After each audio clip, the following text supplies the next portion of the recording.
വിശദമായി പ്രധാനപ്പെട്ട വാർത്തയിലേക്കാണ്. കോഴിക്കോട് ജയലക്ഷ്മി സിൽക്സിൽ തീപിടുത്തം.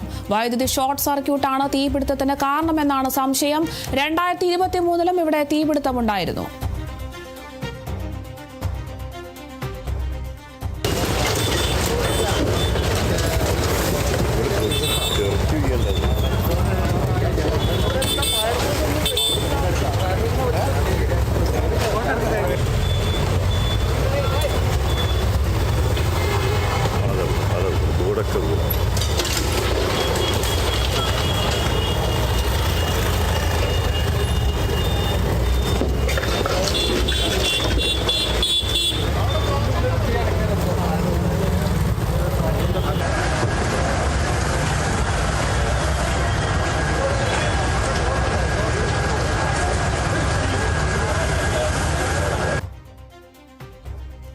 വിവരങ്ങളുമായി കോഴിക്കോട് നിന്ന് നമുക്ക് റിയാസ് KMR ചേരുന്നുണ്ട്. റിയാസ്, എപ്പോഴാണ് ഈ ഒരു തീപിടുത്തമുണ്ടായത്? തീ നിയന്ത്രണ വിധേയമാക്കിയിട്ടുണ്ടോ? ആർക്കെങ്കിലും ആളപായം എന്തെങ്കിലും സംഭവിച്ചിട്ടുണ്ടോ? വിവരങ്ങൾ എങ്ങനെയാണ്? കോഴിക്കോട് ജയലക്ഷ്മി സിൽക്സിൽ വലിയ തീപിടുത്തമാണ് പാളയത്തുള്ള ജയലക്ഷ്മി സിൽക്സിൽ ഉണ്ടായിരിക്കുന്നത്. അല്പം മുൻപാണ് തീ പടരുന്ന ഒരു സാഹചര്യം ഉണ്ടായിട്ടുള്ളത്. ഇതിന്റെ രണ്ടാം നിലയിൽ നിന്ന് പിൻവശത്ത് നിന്നുമാണ് ഈ തീ ആദ്യം പടർന്നു തുടങ്ങിയത്. പിന്നീട് അത് 2-3 നിലകളിലേക്ക് വ്യാപിക്കുകയായിരുന്നു. ഈ 3 നിലയിലാണ് ഈ ജയലക്ഷ്മി സിൽക്സ് 10,000 ചതുരശ്ര അടി വിസ്തീർണമുള്ള ജയലക്ഷ്മി സിൽക്സ് പ്രവർത്തിക്കുന്നത്. ഇതിന്റെ തീ ആദ്യം തന്നെ തീയും പുകയും കണ്ടു തുടങ്ങിയ ആദ്യ നിമിഷം തന്നെ ജീവനക്കാരും മറ്റവിടെ ഉണ്ടായിരുന്ന ആളുകളും എല്ലാം തന്നെ പുറത്തേക്ക് ഇറങ്ങി മാറുന്ന ഒരു സ്ഥിതി ഉണ്ടായിരുന്നു. അതുകൊണ്ട് തന്നെ ആളപായമൊന്നും ഉണ്ടായിട്ടില്ലെങ്കിൽ വലിയ നാശനഷ്ടമാണ് ഉണ്ടാകുന്നത്. കാരണം ഈ 2-3 നിലകളിൽ വലിയ തോതിൽ വസ്ത്രങ്ങളും മറ്റുമൊക്കെ അവിടെ ശേഖരിച്ചു വെച്ചിട്ടുണ്ടായിരുന്നു.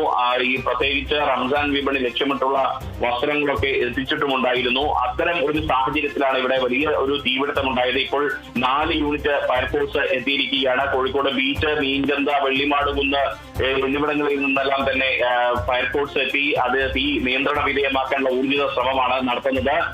മാത്രമല്ല, ഇതിന്റെ മുകൾ നിലയിലേക്ക് തീ പടരുന്ന ഒരു സാഹചര്യമുണ്ട്. തുണിത്തരങ്ങളും ഒപ്പം തന്നെ ഇതിന്റെ ചുറ്റുപാടും സ്ഥാപിച്ചുള്ള ഫ്ലക്സ് ബോർഡുകളും കാരണം എളുപ്പത്തിൽ തീ പടരുന്ന ഒരു സാഹചര്യമാണുള്ളത്. അതുകൊണ്ട് തന്നെ തീ നിയന്ത്രണ വിധേയമാക്കുക എന്നുള്ളത് ഏറെ ബുദ്ധിമുട്ടായിട്ടുള്ള ഒരു സംഗതിയാണ്. അതിനുള്ള ഒരു കിണഞ്ഞ പരിശ്രമമാണ് അഗ്നിരക്ഷാ സേനയുടെ നേതൃത്വത്തിൽ നടന്നുകൊണ്ടിരിക്കുന്നത്. വലിയ തോതിൽ ആളുകളും റോഡിൽ തടിച്ചുകൂടിയിട്ടുണ്ട്.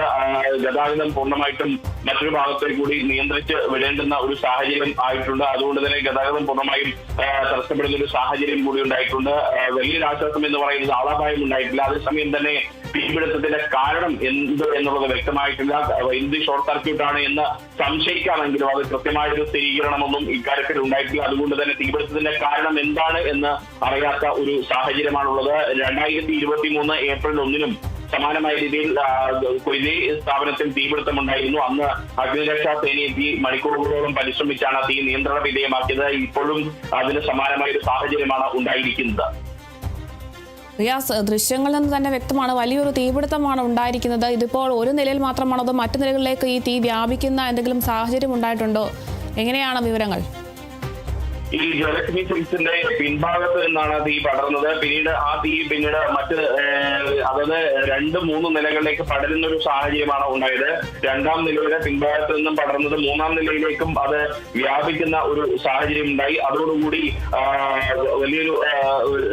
വലിയൊരു തീപിടുത്തമായി അത് മാറുകയായിരുന്നു. വൻ തീപിടുത്തമാണ് ഉണ്ടായിരിക്കുന്നത്. ഏകദേശം നിലവിലെ സാഹചര്യം പരിശോധിച്ചാൽ പോലും, ഇപ്പോൾ കത്തിക്കൊണ്ടിരിക്കുന്ന സാഹചര്യം പരിശോധിച്ചാൽ പോലും ഒറ്റ നോട്ടത്തിൽ തന്നെ ലക്ഷക്കണക്കിന് രൂപയുടെ നഷ്ടമുണ്ടായി എന്ന് പറയാവുന്ന തരത്തിലുള്ള വലിയൊരു തീപിടുത്തമാണ്. അതിൽ ഒരു ആശ്വാസം എന്ന് ഞാൻ നേരത്തെ സൂചിപ്പിച്ചതുപോലെ തന്നെ ആളപായമൊന്നും ഉണ്ടായിട്ടില്ല എന്നുള്ളതാണ്. എങ്കിലും കൂടിയും ഈ സാധന സാമഗ്രികളൊക്കെ പൊട്ടിത്തെറിക്കുകയും താഴേക്ക് വീഴുകയും ചെയ്യുന്ന ഒരു സാഹചര്യമൊക്കെ ഇപ്പോഴും ഉണ്ട്.